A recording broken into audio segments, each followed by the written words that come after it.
మన తల్లి పుణ్యం చేసుకున్నదో మనం ఎప్పుడు పుణ్యం చేసుకున్నామో ఆ పుణ్య ఫలమే ఈ మానవ జన్మ.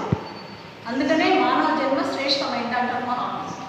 ఈ జన్మలోనే మనము ఈ జ్ఞానాన్ని వినాలి. ఈ శ్రవణ భక్తి, వినడం శ్రవణ భక్తి, ఇది కూడా భక్తే. అయితే ఈ జ్ఞానాన్ని మనం విన్న కొద్దీ ఈ జన్మ మనది కర్మఫలాలు తగ్గి మళ్ళీ మానవ జన్మ మళ్ళీ మంచి జన్మలోకి వెళ్తుంది. అందుకని జ్ఞానం వినాలి. ఎక్కడ? గురు మందిరంలో. ఎక్కడ? ఈ జ్ఞానం ఇంతవరకు చెప్పబడలేదు.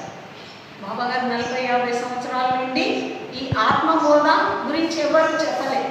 గ్రంథాలలో లిఖించబడి ఉంది, భగవద్గీతలో ఉంది, మహాత్ముల గ్రంథాలలో మరాఠీలో ఉంది, సంస్కృతంలో ఉంది, ఉపనిషత్తులలో ఉంది, వేదాలలో ఉంది జ్ఞానం. కానీ దాన్ని ఎవరు వివరించి ఇలా చెప్పలేదు. నీలో ఆత్మ ఉంది, ప్రాణం అన్నారు.